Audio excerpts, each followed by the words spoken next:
it's Katya and welcome to my channel. Today we are talking about escrow accounts. So let's get started. First of all, what is an escrow account? An escrow account is a financial instrument. Usually it's funds, it can be any sorts of assets that are held by a third party on behalf of two other parties which are in the process of completing the transaction. The third party is a non-interested party. The two other parties are the parties that are interested in completion of the transaction. So escrow accounts are some sort of the reassurance that either one or both of the parties are obligated and will be obligated to complete the transaction. And escrow accounts can be used for different kinds of transactions, not only real estate. For example, escrow can be used for mergers and acquisitions, for the sale of intellectual property and stuff like that, for the internet transactions. So escrows can be used for any sort of transactions, not necessarily for real estate. But in my video, I will be mainly talking about escrow accounts that are dedicated for real estate transactions. So, as we already know, there are two types of escrow accounts. A first type is escrow accounts that are used when the contract is signed. So when you're signing a contract, you are putting down a security deposit or earnest money that are generally placed in an escrow account and only released at closing to the closing attorney, so they can be accounted for when your closing paperwork is signed. And the second type of an escrow account is a escrow account that is established when you are getting your mortgage. So this account generally helping you with distribution of your homeowner's insurance when it's due, your property taxes when those are due, and your mortgage insurance if you have one in place. The second type is majority of the time mandatory by the lender, and majority of the time you are required to set up an escrow account. Now there are some cases where it's optional, either not required by lender or you can opt out of having an escrow account. So in that case, when the payments become due, you will have to take care of those on your own instead of making a little bit bigger monthly payment and let the escrow agent take care of those payments as a lump sum when the payment becomes due. Now let's talk about advantages and disadvantages of escrow accounts. First, advantages. First of all, escrow accounts are kind of protecting you and making sure that the other interested party in this transaction is performing in accordance with the contract. Otherwise, the terms of the contract, the funds or the assets would not be released to the other party if they would not perform in accordance to the contract. Second is type of escrow accounts when you are making your monthly payments, and instead of making a lump sum when it's due, let's say if in Gwinnett County in Georgia, your property taxes are due in October. So instead of you making a lump sum, let's say $500 or $2,000, you will be making a little by little with your monthly payments, and your escrow account will pay the full amount on your behalf when it's actually due. Additionally, having an escrow account, it's kind of reducing the uncertainty that you will miss somehow the payment. For example, if your payment is due in October and you somehow forgot to make this payment, escrow account is there to make this payment on your behalf so that you would not have to worry about it. Now let's talk about disadvantages. Well, first of all, because you have to make, instead of you making a lump sum at the end of the term when the payment is due, you are making a little higher mortgage payments.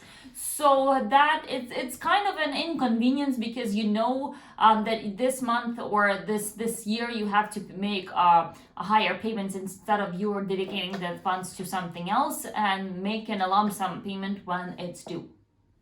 Second, when calculating your escrow funds needed for your home, let's say when your property tax is calculated and you are purchasing the property from an elderly couple who is 65 plus, they are generally not paying any school tax. So your property tax might be calculated with a little error, so your payment might be a little short or a little over. So that's why when your payment is calculated, your payment might be calculated incorrectly, and when the time comes to make a payment, you either will be short on your escrow account or you will have a leftover.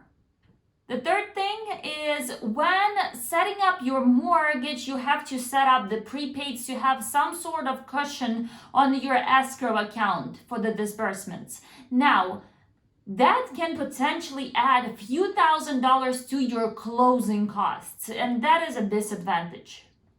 Fourth thing is you cannot access the funds on your escrow account once you set up your mortgage. We are talking about the escrow accounts that are set up for the life of the loan with your mortgage. You cannot access those escrow funds. Those funds are there for the disbursements for the payments like taxes, insurance, and mortgage insurance. So you cannot have those funds at any point of time if you have an urgent need for the funds, for example.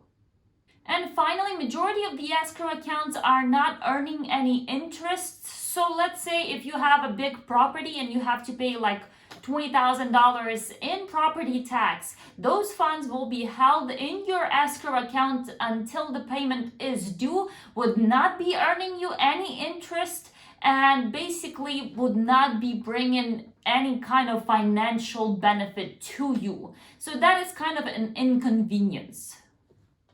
There is a thing about escrow, majority of the times, if it's not required by your lender, you can request a cancellation of your escrow account if you are 100% sure that you can make tax payments or homeowner's insurance payments on your own. There are a few requirements to it, so let's take a look. First of all, your loan to value ratio has to be at least 80% or less, meaning that your equity in your home has to be at least 20%. Second, you will have to make at least 12 monthly on-time mortgage payments. Third, you will absolutely have to pay your homeowner's insurance and your property tax when the payment becomes due. The payment has to be made in full. And finally, of course, you will have to be 3,000% confident that you are capable of making those payments on your own as a lump sum instead of making a smaller amount throughout the year.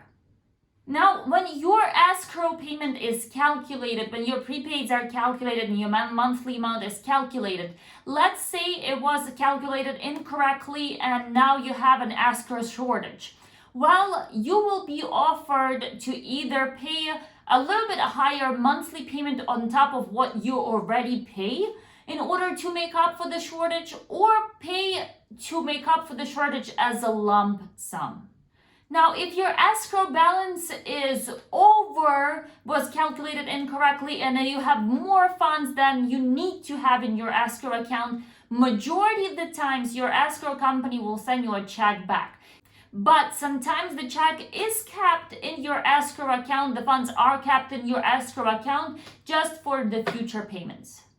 So to sum up, an escrow account can be a great option for both the seller and the buyer in the process of transaction, because the funds or the assets would not be dispersed unless the quality of the product is verified.